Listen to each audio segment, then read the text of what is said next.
What's up YouTube, Manic Ado back once again with the hidden levels, this time with a video review of the game Super Night Riders for Xbox One. I have been given a review copy by the developer, but this no way influences my score or opinions. Super Night Riders was developed and published by a one-man indie company called neko.works, and I'm a big fan of them. This however again does not reflect my opinion or score at all, but because however they are an indie company, I'd like to give out a shout out to their Patreon, and you can help support them through the site www.patreon.com/neko.works. Now, let's move on to the review and more about the game.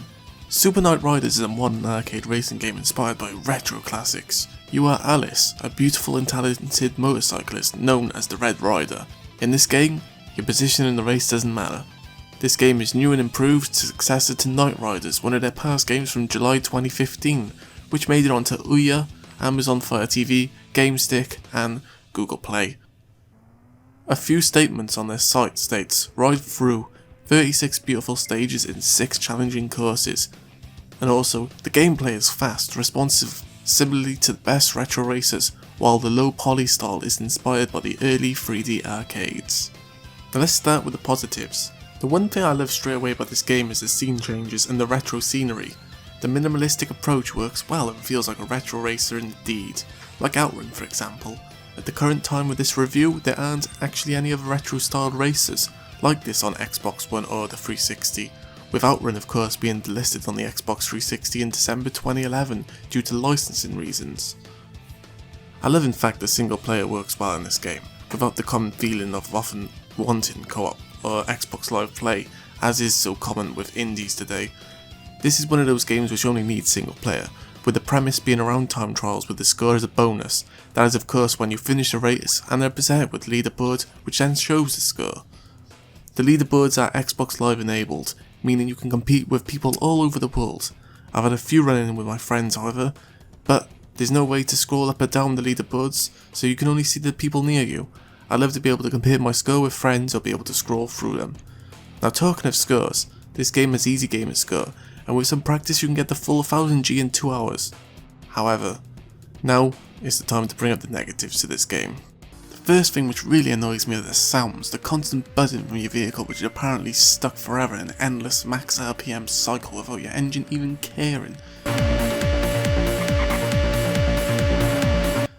The second is the AI. When you realise the same AI pattern is the same over and over and over and over, the game becomes super easy, to the point of you never having to worry about smacking into one of their rear back ends, as is what happened to me so oftenly when I wasn't paying attention to them but only the track.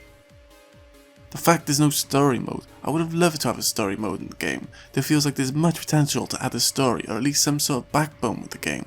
Instead we're just left with mind-numbing races with no real objective or point other than to win. With a story mode comes customization, even if they added some small tweaks such as colour or engine mods to go faster, because some of the races you barely just make it to the checkpoints, they are that harsh.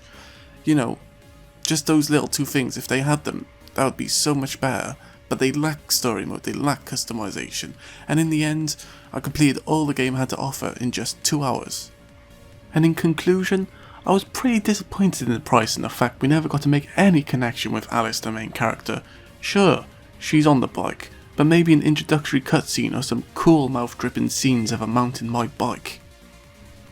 I mean, her bike. Anyway, but the point remains, the fact we don't even get to see her blue eyes unless it's on the main menu of the screen for just a few seconds, or the fact she plays a role in the game.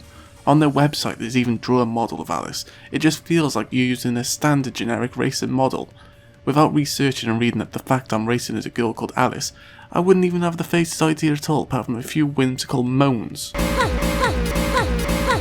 Now don't get me wrong, I feel this game is still a pretty good game, because it was made by one person and there's no bugs or crashes in the game, and there is some enjoyment to be had, but the problem is, it lacks content value. Well, it lacks a lot of content. I completed the game in 2 hours after all.